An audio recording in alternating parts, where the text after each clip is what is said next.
12절입니다. 제가 한 절, 여러분이 13절 이렇게 교독하시겠습니다.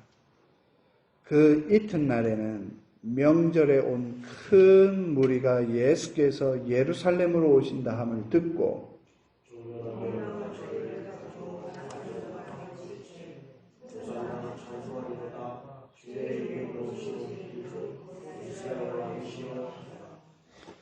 예수는 한 어린 나귀를 만나서 타시니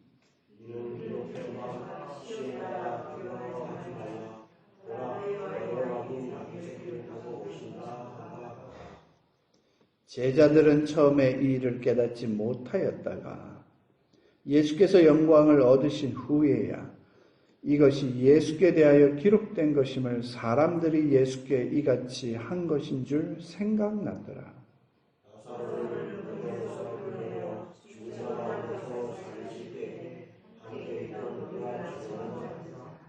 이에 무리가 예수를 맞으면 이 표적 행하심을 들었음이러라.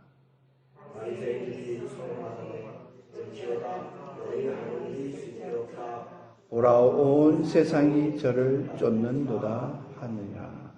아멘. 사실은 오늘이 종료주일은 아닙니다. 다음 주일이 종료주일이고 그 다음 주일이 우리가 아는 부활주일이죠. 제가 이렇게 한 주 빨리 종료주일의 말씀을 전하기로 마음에 작정한 것은 여러분도 알다시피 고난주간은 있고 또 또 금요예배는 있는데 고난주일은 없습니다. 그죠? 그러다 보니 고난과 관련된 말씀을 주일날 성전 예배당 이 강단에서 선포하기가 쉽지 않아서 고난주간 종료주일이 있는 다음 주일에는 우리 고난주일 말씀을 하고 오늘은 미리 종료주일과 관련된 말씀을 드리자. 그리고 이 종료주일이 제가 오늘 여기에도 말씀을 드리고 우리 주보에도 간단하게 대지가 기록되어 있지만요. 여러분 이 종료주일은 겉으로 볼 때는 굉장히 화려한 기쁨의 시간이지만 한편으로는 고난의 시작이기도 합니다. 여러분 그렇게 기억하시고 오늘 말씀을 한번 보도록 하겠습니다. 자, 여러분 오늘 말씀 중에 우리 종료주일하면 이 종료라는 말이 혹시 뭔지 아십니까? 제가 어릴 때 이 종료라는 말을 몰라가지고 굉장히 뭔가 했는데 쉽잖아요. 미국 사람들도 그렇고 그런데 여러분 종려나무가 혹시 무슨 나무인지 아십니까? 우리가 그냥 일반적으로는 종려나무란 표현을 잘 안 써요. 이런 나무 이런데 혹시 종려나무가 구체적으로 뭔지 아십니까? 그냥 우리가 평범하게 쓰는 단어로 혹시 아십니까? 아니 쉬운데 예 맞습니다. 야자수입니다. 여러분 저 미국에 올 때 16년 전에 미국에 올 때 LA 공항을 내려서 거기서 지장 찍고 거기에서 비행기 갈아타고 이쪽에 덜러스로 왔거든요. 제가 이제 국제선을 타고 와서 도장 다 찍고 국내선으로 갈아타려고 바깥으로 나오는데 첫 번째 보이는 나무 크다란 것들 그게 야자수 아닙니까? 그죠? 이쪽 동네에서 보기 힘들지만 LA나 저쪽에 플로리다나 이쪽에 가면 야자수가 많죠. 그 야자수가 바로 종려나무였던 거예요. 그렇게 기억하시면 쉽습니다. 그러니까 지금 LA 공항이나 이런 데 보면 야자수가 엄청 커갖고 사람이 그 나뭇가지를 뺄 수는 없지만 그때 당시에 많은 그렇게 큰 나무들이 별로 없었나 봐요. 손쉽게 끊을 수 있었나 봐요. 그런데 이 손쉽게 끊을 수 있는 야자수 나무도 사실은 우리가 나뭇가지 꺾듯이 뚝 이렇게 못 꺾습니다. 날카롭고 그 다음에 그 야자수의 나무가 그냥 보통 사람의 힘으로 그냥 쉽게 이렇게 할 수 있는 게 아니잖아요. 그리고 여러분도 알다시피 중동지방에는 그늘이 굉장히 귀합니다. 그래서 함부로 그 야자수 나무를 아무 때나 꺾어서 잘 하지 않습니다. 그 다음에 두 번째, 이 야자수로 집에 지붕을 하거나 뭐 여러 가지 할 때는 그 동네 사람들이 조금 합의를 합니다. 그러니까 우리가 보는 남의 집, 요즘 미국은 참 그런 게 있잖아요. 내 집 앞에 있는 나무도 함부로 뭐 잘라내고 이렇게 못하고 다 카운티의 허락을 받고 이렇게 트림도 하고 하는 것처럼. 그런데 이 종려나무라는 이 구체적인 단어의 요 표현은 오늘 읽었던 저와 여러분이 읽은 이 요한복음에만 나오는 겁니다. 다른 성경에는 없어요. 즉 우리가 알고 있는 마태, 마가, 누가복음에는 종려나무라는 종려 표시가 없습니다. 팜, 추리가 없습니다. 그냥 나뭇가지예요. 제가 왜 이렇게 서두가 기냐면 예수 그리스도께서 이 땅에 오셨을 때 우리는 아무도 예수님이 오신 것을 거의 몰랐죠. 아시다시피 목동 정도나 아니면 천사나 아시다시피 동방박사 정도만 막 알았죠. 왜 이 사실을 아무도 몰랐을까요? 아시다시피 헤롯이 2살 아래에 있는 모든 아이들을 다 죽여버리지 않았습니까? 누가 감히 예수의 옛자, 메시아의 맷자라도 이야기할 수 있었겠습니까? 아이들까지 2살을 다 죽여버린 왕이 저렇게 있는데요. 그런 상황에서 예수님은 30년 동안 있는 분인지 없는 분인지 이 세상에서 그냥 조그만한 동네에 조그만한 가정에 장남으로 그냥 부모님을 돕고 사는 청년일 따름이었어요. 이 청년이 갑자기 3년 전에 등장해서 세상을 놀라게 하고 귀한 말씀들을 선포하다가 예루살렘에 온다는 소식을 들었으니까 사람들은 이 젊은 청년을 맞이하기 위해서 나갔고 그러면서 종려나무와 함께 종려나무가 대표적으로 이야기할 수 있고요. 두 번째로는 그냥 여러 가지 나뭇가지를 끊어다가 이 예수 그리스도를 맞아 주었다는 참 이상하고도 조금 저는요 해괴하고도 한편으로는 이해가 안 되는 부분도 있어요. 왜냐? 지금 이런 모습은 누가 받을 수 있는 겁니다. 저와 여러분 알다시피 왕이나 전쟁에서 승리한 그 군대 장관이나 이런 사람들이 말 타고 멋있게 등장할 때 하는 행동이었어요. 그리고 두 번째는 이러한 부분들도 나중에 호산나 하면서 말씀드리겠지만 일반적으로 행해지는 것은 아니었어요. 명절 때에 이런 걸 할 수 있어요. 누구한테 할까요? 누구한테? 우리가 기록된 바를 보면 초막절이나 이런 대명절 때 하나님께 예배하면서 성벽이나 성문을 돌면서 여러분 저도 예루살렘에 딱 한 번 갔다 왔습니다. 기회가 되면 또 가고 싶고 우리 성도님들도 한번 갔으면 좋겠다는 생각이 들지만 그 예루살렘 성이 그렇게 크지 않거든요. 동네가 작습니다. 그냥 눈으로 다 보일 정도예요. 그러니까 그 명절 때 전국에서 왔던 유대인들이 그거 종려나무 들면서 하나님을 찬양하고 했던 그런 부분들이 있어요. 요약하면 젊은 30대 청년에게 하는 행동이 아니라는 거예요. 그런데 하고 있어요. 거기에다가 마태복음이나 요한복음만 딱 정한 게 아니라 사복음서에 싹 다 기록되어 있습니다. 저번에 한번 말씀드렸나요? 예수님의 탄생기사 아시죠? 크리스마스 탄생기사. 사복음서 다 안 나옵니다. 마가복음에는 등장하지도 않고요. 요한복음에도 없어요. 예수님 탄생기사는. 마태, 누가 딱 2개밖에 없어요. 그런데도 이 종려 주일과 관련된 예수님의 예루살렘 입성은 사복음서에 다 있습니다. 고난도 다 있습니다. 그 정도로 중요한 내용을 예수님이 의미가 있을까? 솔직하게 저의 이런 생각은 여러분이 한 번쯤 해보셨을까 생각 들지만 이 모든 것이 그때 상황으로만 보면 이상한 거예요. 정상적인 게 아닌 거예요.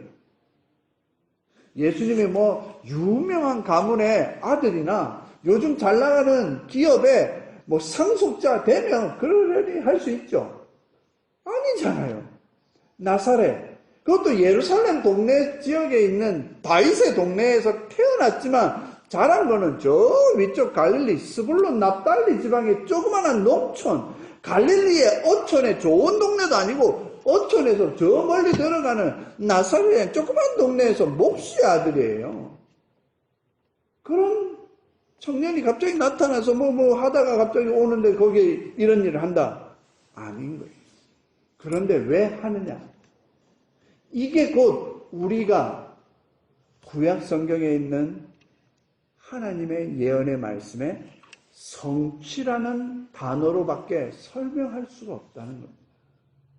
그래서 오늘 본문 말씀에 15절에 어린 나귀, 여기 그냥 어린 나귀 타고 그냥 청년이 한 명 와. 아니 말이나 혹은 노새 있죠. 당나귀 이런 거 타고 오면 그러려니 한다. 이게 또 노새 조그마한 걸 타고 오네요. 하나도 의미가 없는데 갑자기 이 말씀, 이 상황 속에 말씀이 등장합니다. 뭐냐? 15절에 있는 말씀이죠. 여러분 잘 압니다. 꼭 기억하십시오. 스가랴 9장 9절.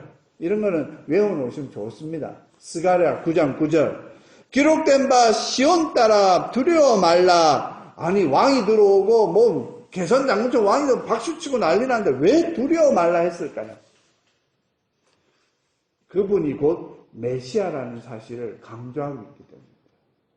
하나님의 임재하심이다. 이런 의미로 두려움. 여러분 성경을 읽다가 두려워하지 말라의 의미의 두 가지는요. 하나는 인간이 하나님을 직접 만날 때 죽을까봐 두려워하지 말라 이거예요. 여러분 예수님 오실 때 가브리엘 천사가 나타났을 때마다 두려워 말라. 뭐 요셉이든 마리아든 목동든 다 두려워 말라 하잖아요. 왜? 하나님을 만나면 죄인인 인간은 바로 죽기 때문에. 그게 어디냐? 출애굽에 있잖아요. 너희는 감히 내가 있는 곳에 오지 말라. 너희가 죽을까 하노라. 그때 이후로부터 하나님을 만나는 것은 죽음과 함께 두려움이었기 때문에 두려워 말라 하는 거예요. 그러니까 여기 두려워 말라는 한 단어만 딱 보더라도 예수 그리스도가 사람이나 왕이 아니고 하나님의 능력과 하나님의 임재하심이 있는 스페셜한 메시아라는 사실, 이 단어 하나에도 들어가 있는 거예요. 그 다음에 두 번째 뭐지요? 너의 왕이, 야, 이제 기억이 나네. 예수님은 2000년 전에 그냥 청년인데, 스가랴에서는 뭐라고 표현하고 있죠? 왕이라고 표현하고 있습니다. 그러니까 예수님이 들어올 때 사람들의 행동이 이상하지만 행동 자체로 보면 개선장군과 같이 승리의 왕과 같이 들어오고 있는 모습을 재현하고 있는 겁니다.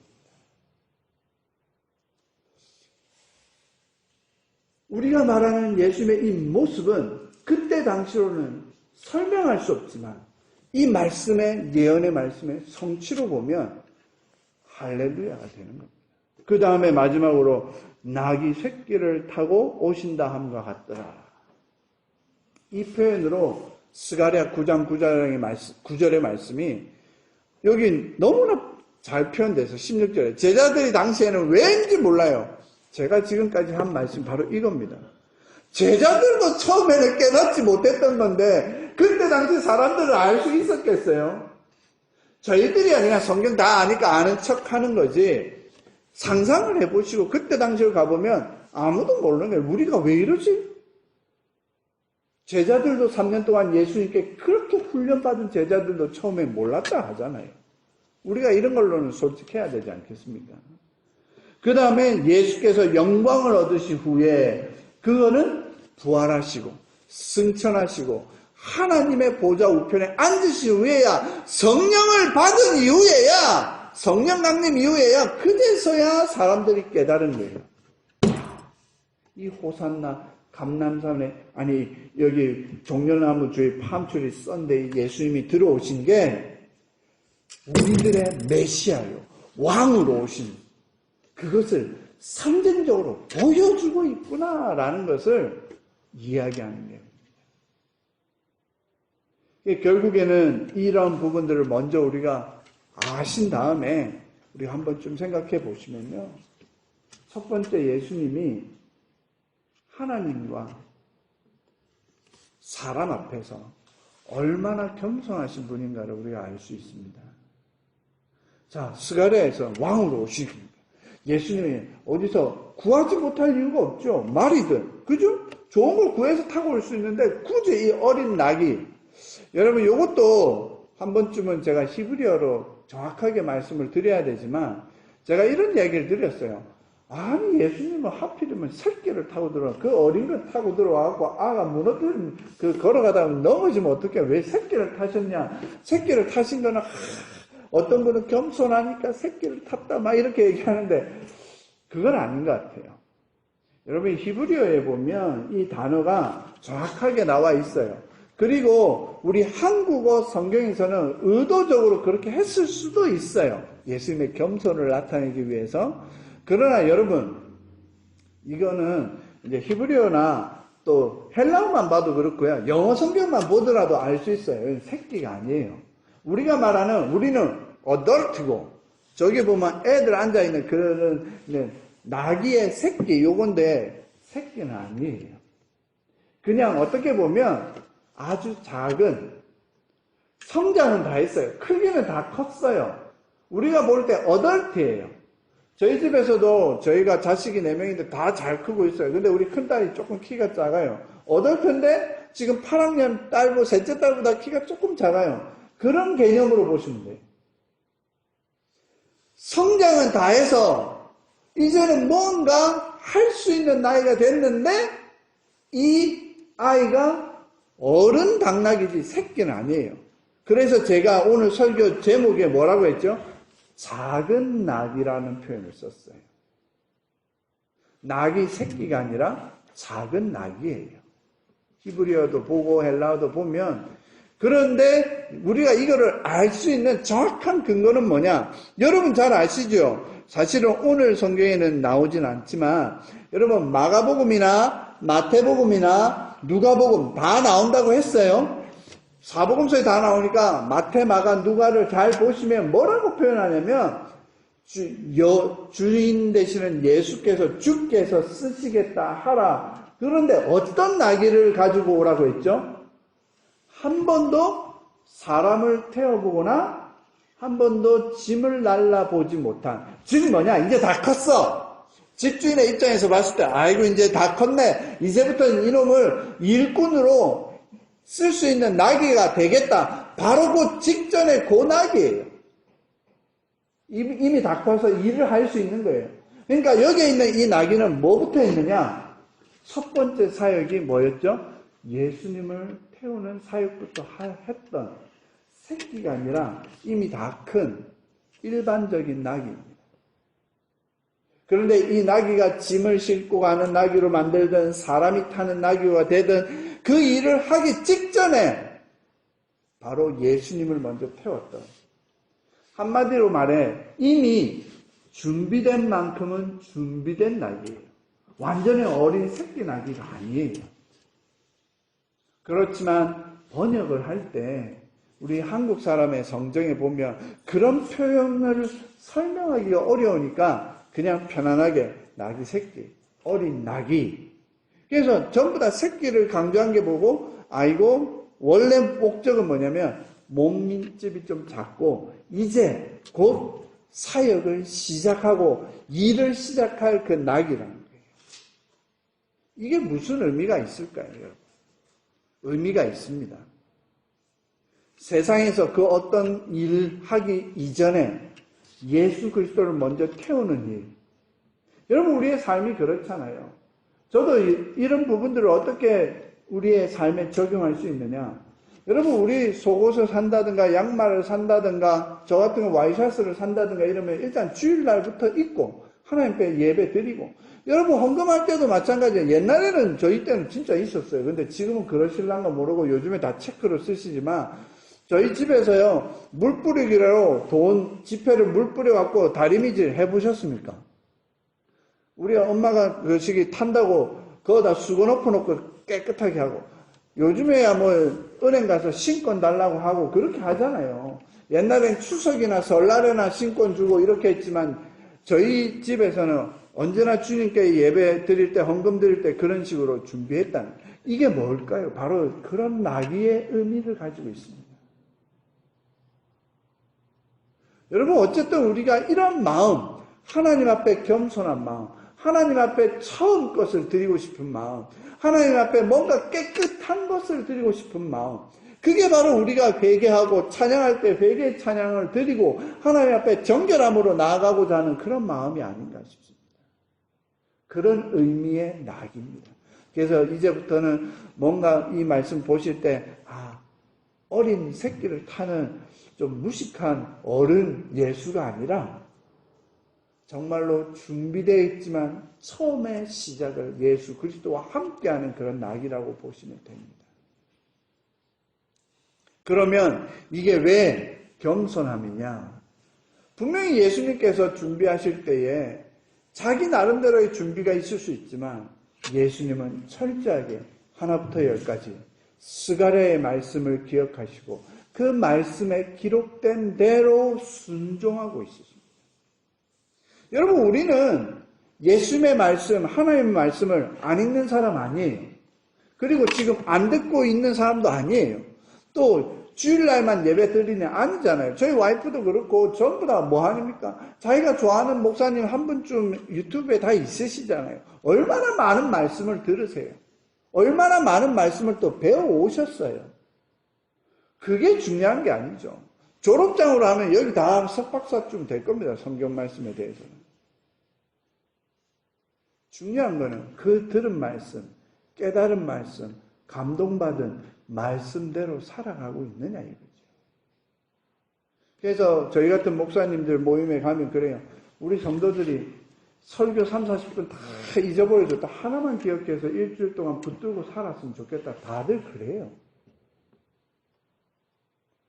그런 것처럼 이 예수님도 지금 그렇게 하고 계신 거예요. 스가랴 말씀에 나귀를 탔다고 하니 나귀를 준비하신 거예요.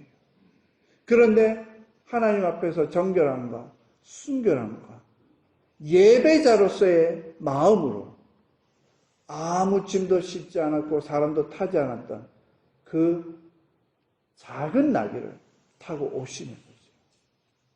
그 오실 때에 이스라엘 백성들, 특히 예루살렘 백성이 왜 그랬는지는 모르지만 이 말씀을 이루시기 위해서 하나님께서 준비하신 겁니다.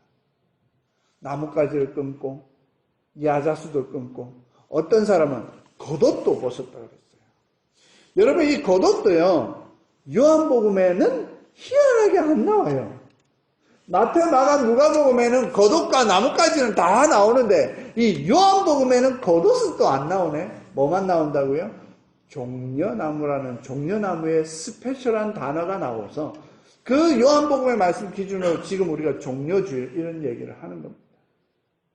어쨌든 우리가 읽은 본문에는 겉옷은 안 나오지만 마태, 마가, 누가에는 잘 나오니까 여러분 아시는 대로 보시고 겉옷을 본다. 여러분, 우리 입장에서 겉옷은 그냥 일반적인 겉옷이잖아요. 그런데 유대인들에게 있어서의 겉옷은요 아주 중요합니다.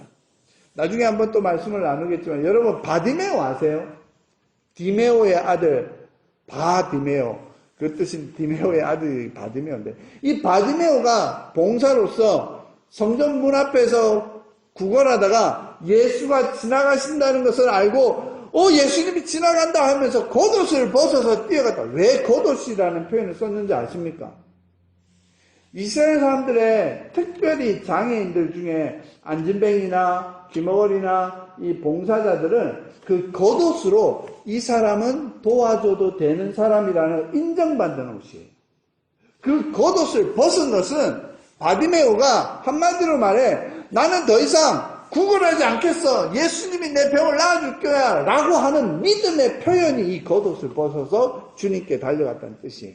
그 정도로 겉옷이라는 것은 우리가 아는 거하고 다릅니다. 그냥 단순한 외투가 아니라 여기에서의 겉옷은 자기의 인격과 삶의 위치와 함께 겸손함을 나타내는 거예요. 그래서 왕이나 많은 사람들이 왔을 때 그 겉옷을 벗어서 땅에 놓거나 겉옷을 벗어 나귀 위에 얹었거나 이것은 한마디로 존경과 겸손을 못합니다. 분명히 겉으로 드러난 것은 호산나 호산나 하면서 난리고 사니까 축제고 기쁨이잖아요. 사람이 축제하고 기쁘다 보면 겸손을 놓칠 때가 있습니다. 가끔 가다 보면 내 자신이 업돼서 내가 이 자리에서 하나님을 찬양하고 영광 드려야 될 걸 잊어버리고 내 자신이 드러날 때가 있습니다. 여러분 예배도 마찬가지입니다. 우리가 예배에 온 거는 하나님만 높이기 위해서인데 그러지 않는 사람이 많습니다. 여러분 한 명이든 두 명이든 그게 관계하지 마시고 예배에 오셨다. 하나님께 집중하시기 바랍니다. 왕이신 주 예수 그리스도께 집중하시기 바라고 성령님께 의지해서 비록 집에서 나오다가 부부끼리 싸우든 운전하다가 싸우든 금요기도회 때 말씀드렸던 것처럼 신경 쓰지 마시고 하나님께 집중할 수 있도록 성령님 도와주세요. 성령의 불로 내 죄를 태우시든 성령의 뜨거운 불길로 태워주시고 성령의 뜨거운 은혜로 나에게 다른 것을 보지 않게 해달라고. 그러한 부분들을 우리가 이 말씀을 통해서 또 알 수가 있는 겁니다. 그래서요, 지금 요 장면들, 요 상황만 딱 보면 엄청나게 예수 그리스도께서 겸손하게 하나님의 말씀에 순종하여 달려오고 있는 것을 볼 수 있습니다. 한 가지 더 말씀드리면 그 어린 나귀, 작은 나귀를 타신 것은 일종의 거룩함을 상징하기도 합니다. 왜 그럴까요? 아무 일도 안 하고 아무것도 안 했죠. 이것을 구약적으로 지금 이게 명절이 무슨 명절이죠, 여러분? 무슨 명절이죠? 6월절입니다. 6월절날 예수님 오신 거잖아요. 그 6월절의 명절을 지키기 위해서 6월절 명절날 가장 중요한 것이 뭡니까? 양을 잡는 건데 그 양이 그 피를 그저 문설주와 문설주에 발라서 출애굽한 것을 기념하는 게 6월절이잖아요. 이 6월절의 본질이 예수 그리스도의 십자가고요. 지금 명절인 거예요. 그러니까 이 명절에 있어서 이스라엘 사람들은 언제나 뭐죠? 흠없는 어린 양으로 가족을 위해서 잡고 하나님께 예배드리는 6월절에 예배를 드리는 그 장면이잖아요. 그러니까 흠없이 여러분 지금 우리는 상상을 하면 그냥 편안하게 볼 수 있어요. 저희 이런 얘기 많이 할 겁니다. 편안하게 상상할 수 있어요. 그런데 성경에 보면 꼭 얘기하는 게 뭐죠? 1년 된 어린 양인데 뭐요? 흠없는. 여러분 동물 키워보셨습니까? 동물들이 내 마음대로 됩니까? 어디 가다가 그냥 킥 걸렸는데 나뭇가지에 걸려서 긁혔다. 그러면 열심히 키우다가 그건 예배로 하나님께 6월절에 어린 양 못 쓰잖아요. 여러분 유대인들이 1년 내내 흠없는 어린 양을 키우기 위해서 온 가족이 동원된 거 아십니까? 함에 기스가 날까봐 상처가 날까봐 무언가 잘못될까봐 병 걸릴까봐 1년 내내 애지중지합니다. 뭘 하려고요? 6월절 어린 양으로 한번 바칩니다. 많은 사람들이요, 주일날 예배 한 번 드리는데, 주일날만 아침에만 모여가고 탁 들어온 것 같지만, 유대인들은요, 6월절 어린 양 때문에 1년 내에, 6월절만 있습니까? 초막절이나, 오순절이나, 수장절이나, 나아가서, 내가 뭔가 문제가 있을 때 하나님께 예배 드리기 위해서, 바쳐야 될 많은 재물들, 단순하게 하루 이틀이 아니고 1년 내내 준비합니다. 어떤 일이 벌어질지 모르기 때문에. 그게 바로 예배하는 삶입니다. 즉 예배를 드리기 위해서 준비해야 될 것을 1년 내내죠.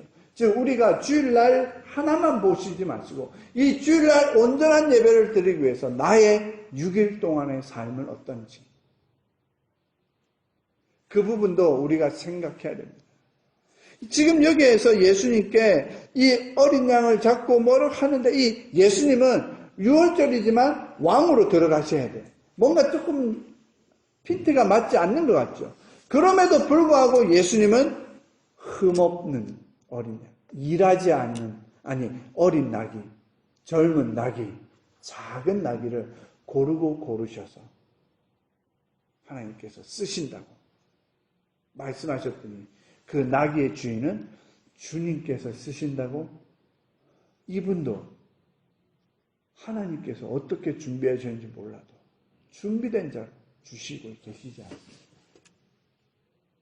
참 이거 보면 너무 신기하지 않습니까? 어떻게 이걸 이렇게 그냥 성경 읽을 때는 그냥 주르륵 책을 읽는 거지만 그때 상상해보면 이 사람은 어떻게 해서 이 나귀를 준비했고 어떻게 준비했는데 예수님이 쓰신다니 그냥 드렸고 또 그 드리기 전까지 이 나귀를 얼마나 잘 키워왔겠습니까?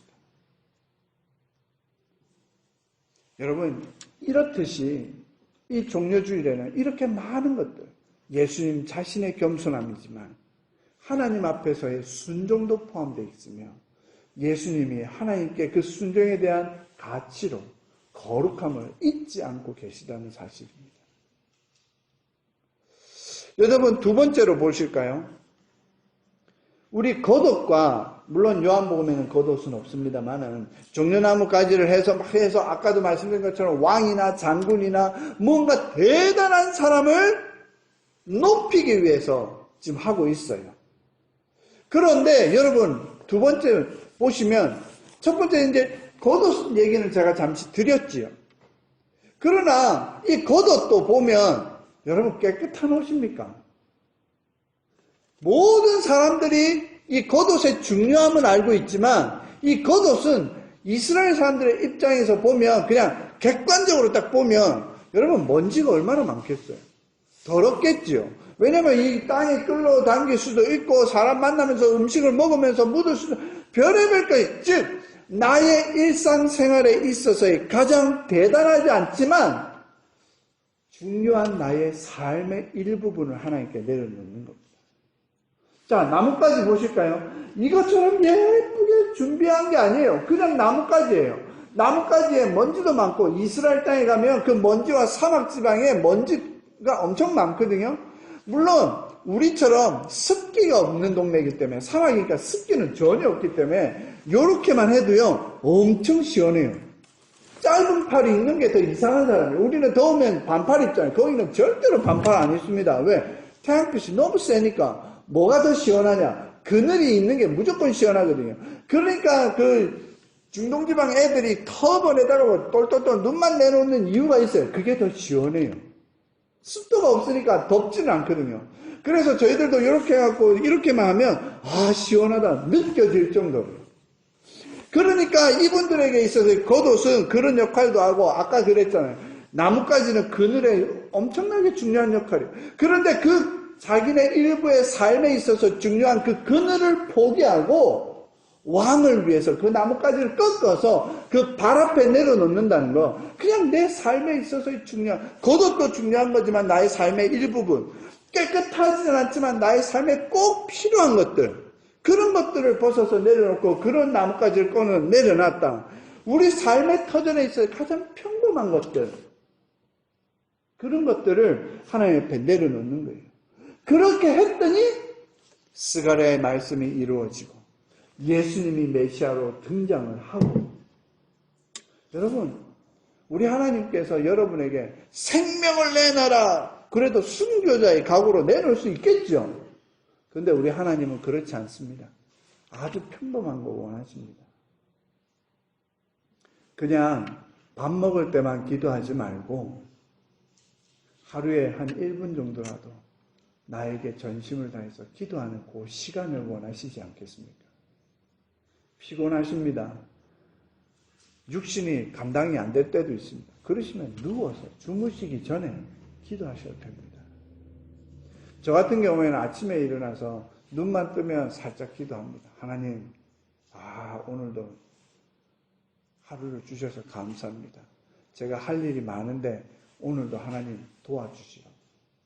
만나는 사람하고 잘 지내게 하시고 내 말 조심하게 하시고 운전하고 다니는데 하루에 100마일씩 넘게 운전하는데 운전할 때마다 제가 욱하지 않게 하시고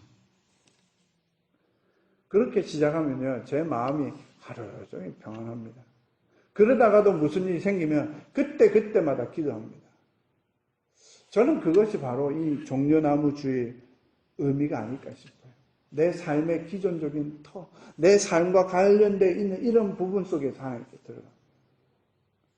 그리고 다른 노래 들을 거 많지만 그 찬양 한 번 더 듣고, 이번 주 주일날 할 찬송가 하나 더 듣고, 이번 주 주일날 우리 성도들하고 이런 찬양을 부르고 싶은데 우리 성도들이 잘 모르겠지? 그럼 그 유튜브 막 뒤져서 그 유튜브로 해서 집사님 이거 한번 들어보세요.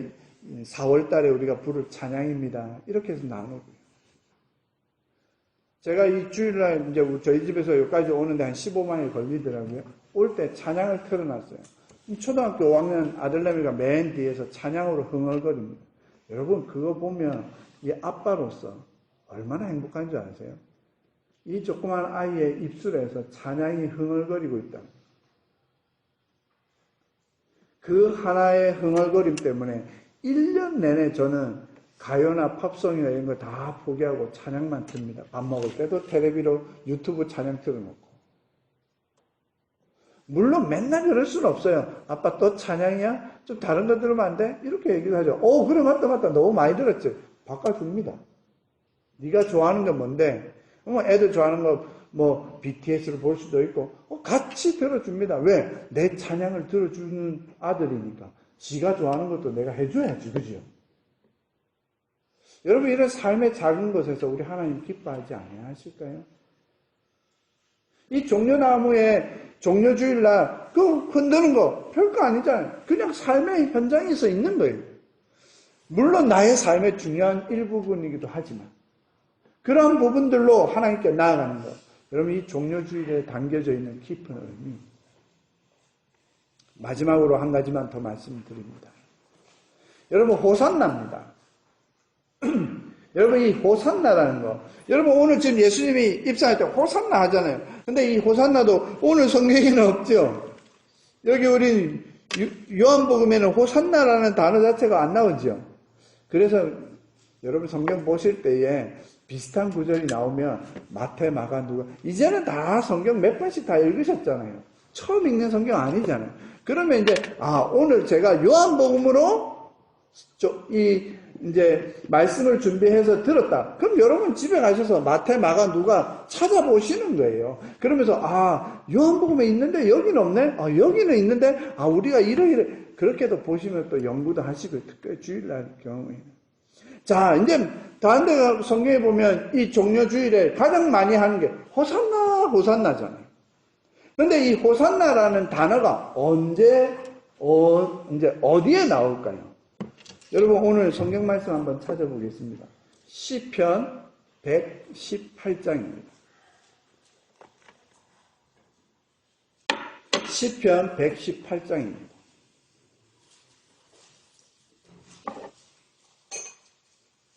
시편 118장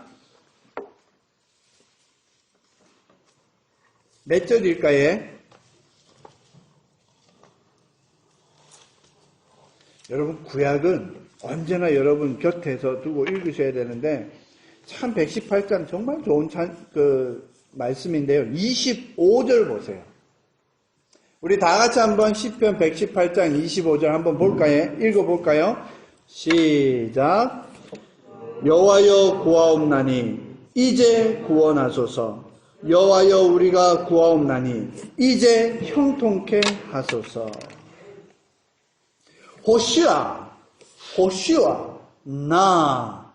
호시아가 구원하소서. 나아가 now 이제입니다. 이게 참 비슷해요, 그죠? 한국말. 호시아나라는 히브리어를 헬라어로 번역을 하면서 호산나 이렇게 번역했어요. 이 영어로 호세너라고 하잖아요. 우리 한국말로는 한국말이요, 이 번역이 히브리어 원하고 비슷한 게 많아요. 여러분 특히 엘리야 아시죠? 엘리야가 영어로 뭔지요? 일라이자잖아요. 희한하게 발음을 어떻게 그렇게 했는지 몰라요. 그런데 히브리어는 뭘까요? 엘리야입니다. 엘니야. 그래서 한국말이 신기한 게 히브리어 공부하다 보면 한국말하고 비슷한 발음이 많아요. anyway, 호산나도 마찬가지예요. 호시아나. 이게 바로 히브리어인데 이게 뭐냐면 호시아. 구원하소서. 그래서 여호슈아 아시죠? 예수아 이게 지저스잖아요. 이게 성경에 보면 예수아가 여호수아고 여호수아가 이사야 anyway 어쨌든 이게 연결이 되거든요. 그래가지고 오늘 여기에 뭐냐면 이제 구원하소서라는 단어가 뭐냐? 호산나예요. 여러분 지금 예수님께서 예루살렘에 입성하는데 사람들이 호산나 하는 거예요. 근데 이 호산나도 예수님에게 하는 표현이 아니라 원래는 시편 118편에서 하나님께 이스라엘 온 백성이 찬양하는 거예요. 우리를 구원하소서, 이제 구원하소서, 우리를 형통케 하소서, 이제 형통케 하소서, 이 찬양을 부르는 것을 지금 예수님 앞에 올려드리는 겁니다. 여러분 이게 뭘까요? 우리를 구원해달라고 하는 거는 우리가 지금 어렵고 힘들고 고통 가운데 있으니까 하나님 도와주세요 이런 뜻이잖아요. 그건 하나님께 시편에서는 그런 말씀이에요. 그런데 예수님께 호산나 하는 것은 무슨 의미일까요? 여러분 예수님께 호산나라고 표현하는 것은 주님 당신 우리를 구원하기 위해서 십자가 져주세요라는 표현입니다. 하나님께는 전능하신 하나님 우리를 구원해주세요 짜잔 하면서 우리를 구원하니까 그러려니 해요. 그러나 예수 그리스도께 호산나라고 고백하는 것은 주님 당신 우리를 구원하기 위해서 십자가를 져주세요라는 겁니다. 그러기에 이 종료주일은요 아주 기쁨의 셀러브레이션이 있지만 뭔가 축제 같지만 왕으로 오신 그 예수님을 막 환영하고 있는 것 같지만 동시에 예수 그리스도의 고난의 시작이자 십자가의 시작이 바로 이겁니다. 그렇지 않습니까, 여러분? 그러기에 호산나 호산나 다윗의 이름으로 오시는 이여 호산나 하리라 라고 했던 그 사람들 그대로가 5일 뒤에 뭐라고 얘기합니까? 똑같이 말합니다. 십자가에 못 박아라, 십자가에 못 박아라. 누가 얘기했겠습니까? 동원된 이스라엘 사람들이 아니고요. 바로 이 말씀을 이루시는 겁니다. 이제 구원하소서. 어떻게 구원할까? 십자가로 구원하소서. 여러분, 성경에 대해서는 다 박사급이신 우리 성도님들 말씀을 보시면서 신약과 구약 저 설교 준비하는 것도 여러분하고 별반 다르지 않습니다. 성경 읽다 보면 요 각주 같은 거 있죠. 번호 같은 거 있죠. 기억, 니은, 디귿 있죠. 그거 보면 밑에 보면 시편 몇 장 찾아라, 구약 몇 장 찾아라. 찾아보시면서 읽어보세요. 이게 이렇게 연결되네. 이게 이렇게 연결되네. 저라고 별거 있겠습니까? 큐티하면서요. 묵상하면서 성경 말씀 이것저것 살피면서 하나 다른 거 있다면 저는 히브리어 헬라어를 좀 연구를 하고 또 신학적인 배경을 통해서 배운 것들을 해서 이 자리에서 말씀을 전할 뿐입니다. 여러분들이 남은 6일 동안 이 말씀을 기준으로 해서 성경 보면서 저에게 제가 이 짧은 시간 다 전하지 못한 말씀을 여러분이 집에서 묵상하시고 일주일 동안 특히 또 사순절이지 않습니까? 이제 마지막 주일 끝났어요. 이번 주가 사순절 6번째 주일 마지막입니다. 그리고 다음 주가 이제 고난주간이지 않습니까? 여러분 기억하시면서 이 마지막 사순절 기간 동안 예수님의 이 예루살렘 입성의 호산나가 우리가 알고 있었던 그냥 셀러브레이션만이 아니구나. 고난의 시작이구나. 삶에 있는 가장 작은 것, 내 삶에 있어 좀 중요한 것, 작은 것, 나의 삶의 일부를 하나님께 드리는 거구나. 나뭇가지, 고도 이런 걸 생각하시면서 한 주간 주 안에서 승리하시기를 주님의 이름으로 축원드립니다. 기도하시겠습니다.